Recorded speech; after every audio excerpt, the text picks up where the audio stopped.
নজর রাখতে হচ্ছে আউশগ্রামের দিকে। মমতা বন্দ্যোপাধ্যায় সেখানে নির্বাচনী প্রচারে। বিদ্যুতের কোনো অভাব না হয় বাংলায়। বাংলা সারা দেশকে বিদ্যুৎ বিক্রি করবে, বাংলাকে কারো কাছে হাত পাততে হবে না। 1 লক্ষের ওপর ছেলেমেয়ের চাকরি হলো জেনে রাখুন। আপনারা তো পাবেন বর্ধমান, বীরভূম, আসানসোল, দুর্গাপুর, পানাগড় থেকে হচ্ছে কুচবিহার, ইন্ডাস্ট্রিয়াল করিডোর, দুপাশ দিয়ে শিল্প গড়ে উঠছে। তাছাড়াও মনে রাখবেন ডানকুনি থেকে পানাগড়, রঘুনাথপুর যাবে পুরুলিয়া, সেটাও আরেকটা ইন্ডাস্ট্রিয়াল করিডোর তৈরি হচ্ছে। আপনারা শস্য ফলান, আপনাদের শস্য খেয়ে আমরা বেঁচে থাকি। ধনধান্যে পুষ্পে ভরা কেন লিখেছিলেন দ্বিজেন্দ্রলাল রায়? কারণ আপনারা ধান্য দেন, আপনারা ধান্যের থেকে ওই খাবারটা হয়, সেখান থেকে আমরা দুমুঠো ভাত খেয়ে বেঁচে থাকি। আমরা দুমুঠো ভাত খেয়ে বেঁচে থাকি। এক দিন পিৎজা খাওয়া যায়, এক দিন বিরিয়ানি খাওয়া যায়, এক দিন ধোকলা খাওয়া যায়, কিন্তু রোজ জীবনে বেঁচে থাকতে গেলে যেটা চাই সেটা হচ্ছে রুটি কাপড়া মাকান। এটাই আমার স্বাধীন হিন্দুস্তান। আজকে বিজেপি এসে যে বড় বড় কথা বলছে, আমার কাছে উত্তর চাইছে। আমি বলি তোরা আগে অপদার্থরা উত্তর দে। এটা আমার ইলেকশন নয়, এটা দিল্লির ইলেকশন। কিন্তু দিল্লির ইলেকশনে বিজেপিকে হারাতে হবে, তাই ঘুরে ঘুরে বেড়াচ্ছি। এত রৌদ্রে, এত ঝড়ে, এত জলে বিজেপি যাতে একটা সিট না পায় তার দিকে লক্ষ্য রাখতে হবে। একটা সিট আমাদের কাছে চোখের মণির মতো রক্ষা করতে হবে।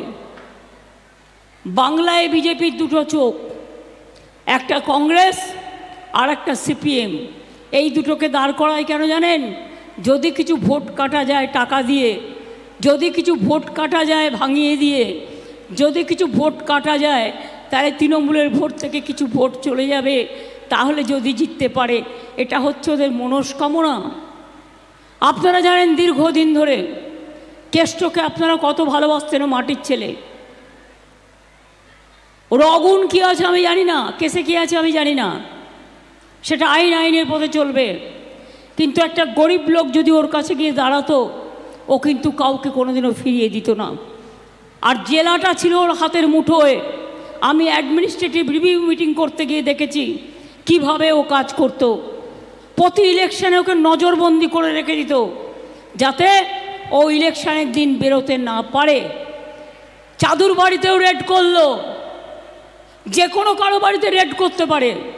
রেড করেই বলছে হয় বিজেপিকে ভোট দাও, তা নাহলে ইডিতে যাও, হয় বিজেপিকে ভোট দাও না হলে সিবিআইয়ে যাও, হয় বিজেপিকে ভোট দাও না হলে ইনকাম ট্যাক্স খাও, হয় বিজেপিকে ভোট দাও না হলে জেলে যাও।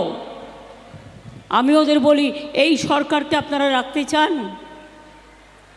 যারা 100 দিনের কাজের টাকা দেয়নি গরিব লোকেদের, 3 বছর ধরে আমাদের এখান থেকে টাকা তুলে নিয়ে যায়। একটাই ট্যাক্স এখন দেশে, আমাদের ট্যাক্স নিয়ে যায়। কিন্তু সেই টাকা থেকে 100 দিনের কাজের মজুরি দেওয়ার কথা ছিল, দেয়নি। 3 বছর টাকা দেয়নি। 350 কমিশন এসছে, কাগজপত্র দিয়ে আমরা প্রমাণ করে দিয়েছি। আর আমি তো রোজই বলি একবার করে, বড় বড় কথা বলবার আগে, তৃণমূলকে চোর বলার আগে ওদের ডাকাতরা একবার মুখ ফুটে বল যে তোদের রিপোর্টে কি আছে।